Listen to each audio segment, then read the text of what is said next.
Hello again. This is Minecraft787 coming to you with the last chapter of my Slenderman story. Alright, this one does contain a little bit of language, a little bit of cussing in it, so if your parents don't want you listening to it, or if you're a parent and you don't condone language, then don't let your children watch the video. I mean, there's gonna be cussing, there's gonna be like a smidge of cussing in it. Not a lot, just an F word and a B word, and that's really it, probably. I mean, I haven't looked over the story in a while, maybe a couple months. So yeah, here's the last chapter of Slenderman, my Slenderman story. Chapter 5, The Real Slender. After the tragedy that Tim and Steve had with Slenderman, they decided to keep everything that happened to themselves. 5 years later, no one has been killed or anybody's have been found in the forest, the reporter said. Steve was on his own at age 23. He was a story writer with a wife and a son. Steve mostly writes fantasy and fiction, never talks about his experiences with Slenderman with anyone, not even his family or even friends. Steve still wonders what happened to Scott after he was flung to the forest. Steve went to see his father. Took Steve about 15 minutes to get to his father's house. When he arrived, Steve walks up to the door and knocks. The door was unlocked and no one was at the door. Steve walked right into his father's house.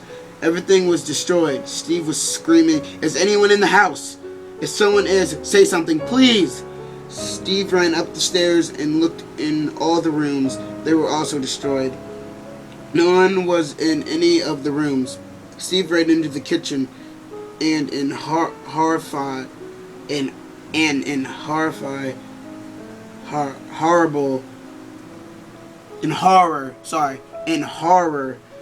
he sees his mother's body cut open and blood everywhere. There are words written in Steve's mother's blood saying, "Come find me where we first met, now." So Steve starts to run to where he knows where to go, to the forest. When Steve arrived at the forest, he saw his father wearing a black tux, his shoes covered in blood. Steve walked up to his father and said, "Someone killed Mom." Tim responded in a demonic voice, "I did it. Your mother got in my way. She had to die." Steve responded, "Why? Why did you kill her?" Steve standed there in silence. Steve said in an angry voice, "Answer me, you stupid, idiotic fool." Then a tentacle came from behind Tim's back and grabbed Steve's throat and just dropped him. Tim started running into the town. Steve followed him into the town. Steve kept following him until he walked down the street. Steve started to run 2 times as fast as he was. Tim went into Steve's home. Tim stopped in the living room. Steve stopped as Tim slowly turned around. Tim's face was completely gone.